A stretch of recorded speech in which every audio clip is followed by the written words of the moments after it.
Hi, good morning. I just want to share with you what is the one thing that I bring every single day with me, but I hope I never ever get to use.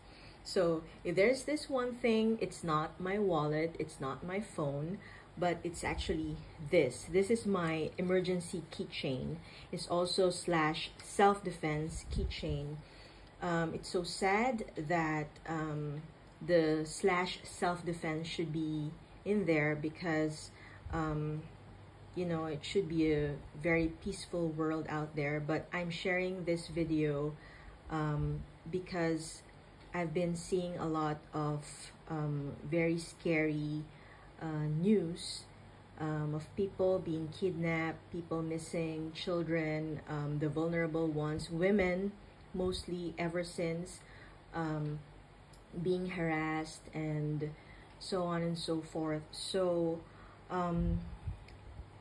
it makes me scared as a woman as well, because I personally have experienced a lot of those harassment, and also trying to escape somebody from the car, not once but 2 times in my lifetime, and it's very scary. That's why I still have phobia nowadays in getting into taxis, although taxis and public vans nowadays, we do have this app, Grab, Uber, name it, but it's still good to have that it makes me feel safe to have this, in short. So going back to my experience, just let me share it quickly. Years back, I was just very lucky to have escaped from an attacker.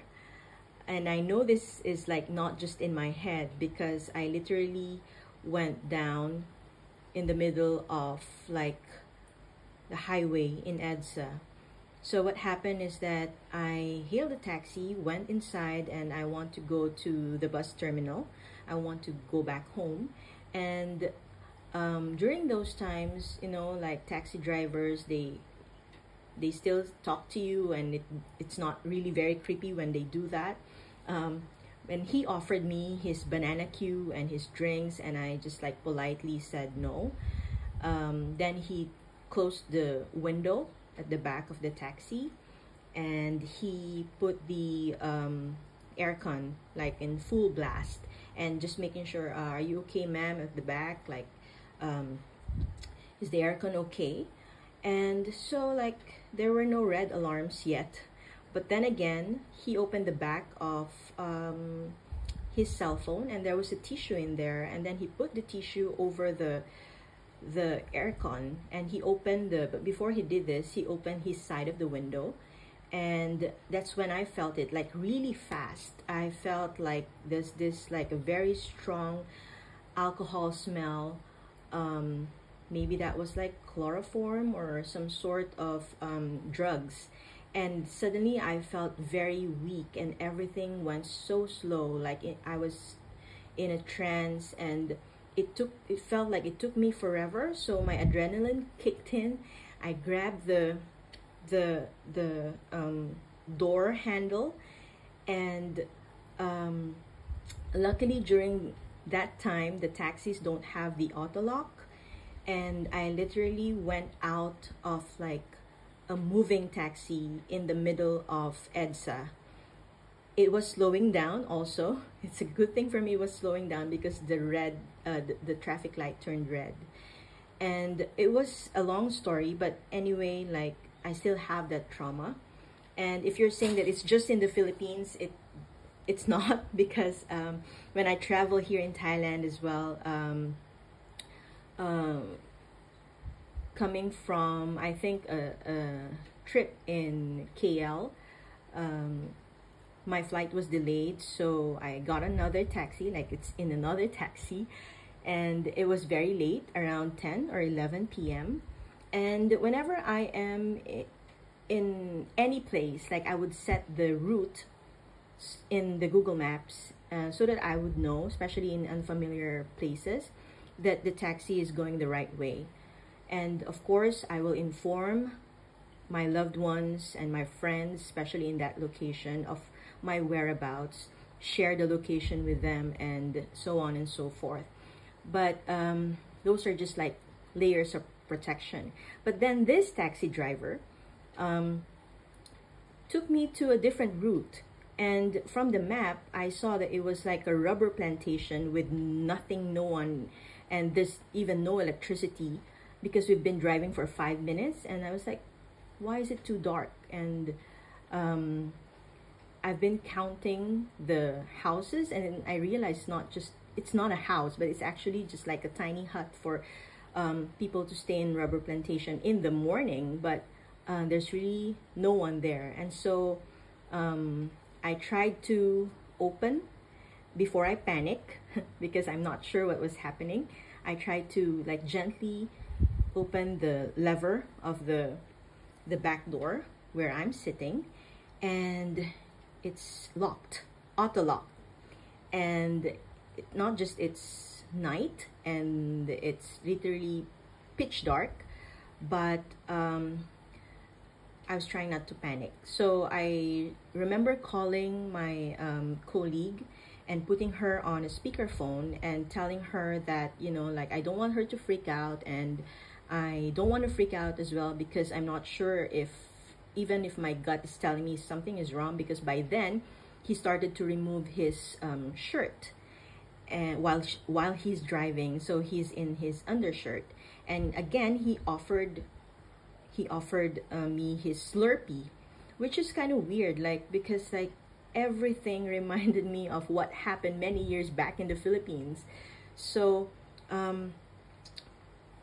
I told my colleague, like, you know, don't freak out yet, but let him know that, you know, like, you know where we are and so on and so forth, but please let him go back to the main road, because I'm not comfortable with what's happening.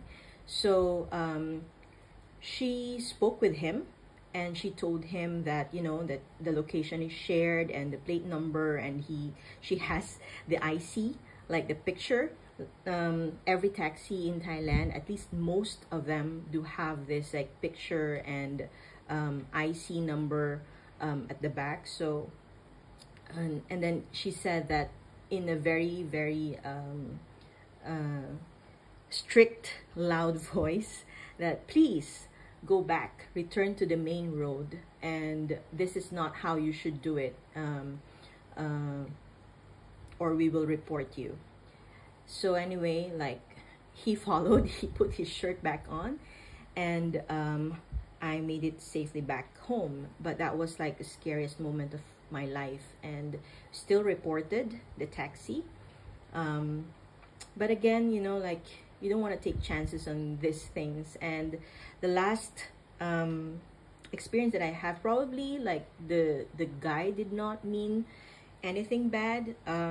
We booked a Grab because it was raining heavily, and Jess had to ride the motorbike, and I do have a lot of groceries to bring, and we can't put everything in the motorcycle. So the Grab says that it's just a car, but when it arrived, it's a heavily tinted van, and I was the only one riding that van. And we had no choice in a way, because like I said, it was raining heavily, and it took us like 2 hours to book that van. So, and it has good reviews, so, you know, like, maybe it's just in my head.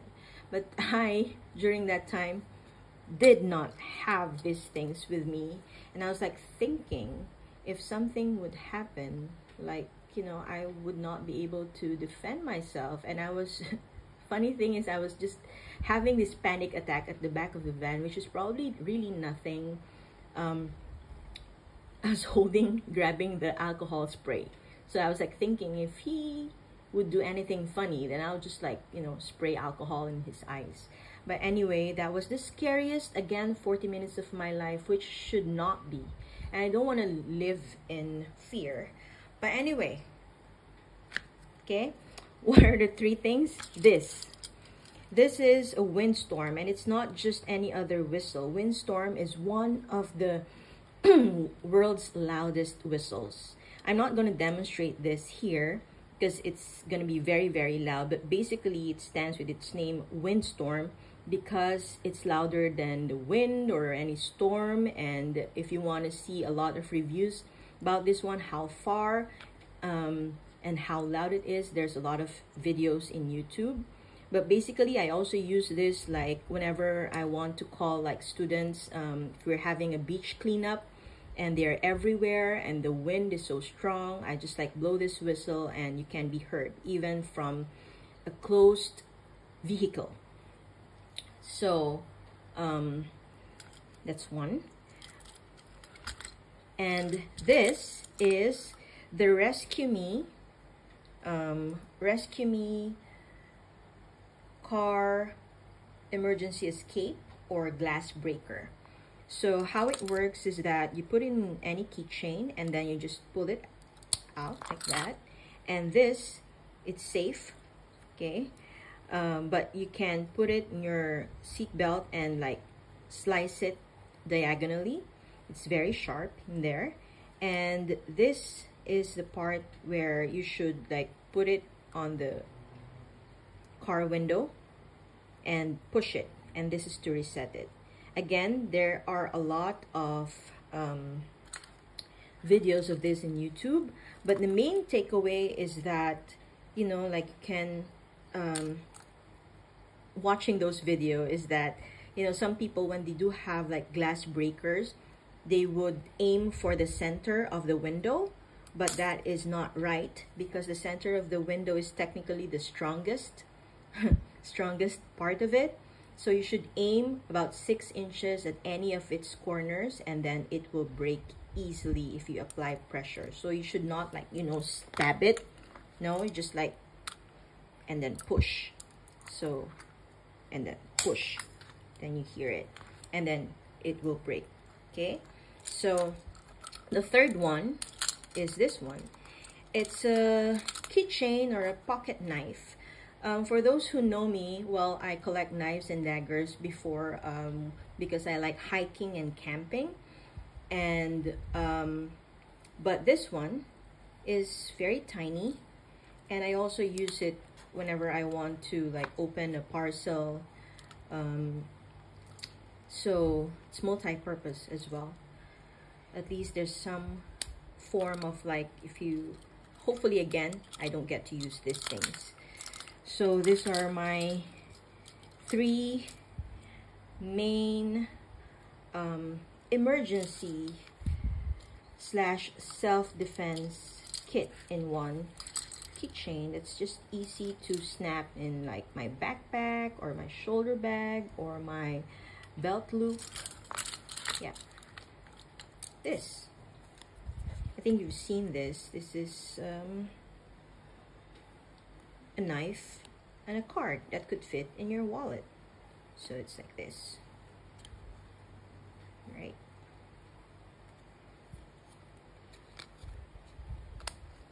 Ta-da! Okay. But I just got this for because it looks so cool. But I think like when it comes to emergency and self-defense, always look for something that's easy to deploy or easy to use, so you don't have to fold and refold and find where it is, because again, the products that you will choose when it really comes down to it, hopefully would really work. So for the Rescue Me brand, the material is really good and it's really widely tested. There are versions of this like without brand, but I don't know if they do work. I haven't tested this on any person or any emergency. Like I said, I hope I don't get to use this. But when you travel, or if you have friends traveling late at night, getting taxis, booking public vehicles, the most important thing is to keep safe, is to inform everyone where you are. Take a snapshot of their driver's ID, the plate number, set the route, location, and while you're inside the vehicle, inform like people your ETA, your time of arrival, and make sure that the driver hear it. And yeah, so it's a scary world out there, and sometimes people think, oh, you are over preparing, you're being paranoid. But coming from a person who has experienced and escaped this very scary scenario, it's better paranoid than dead. Always trust your instinct. If you don't feel safe, don't go. Right? So anyway, that's it. Thanks for watching.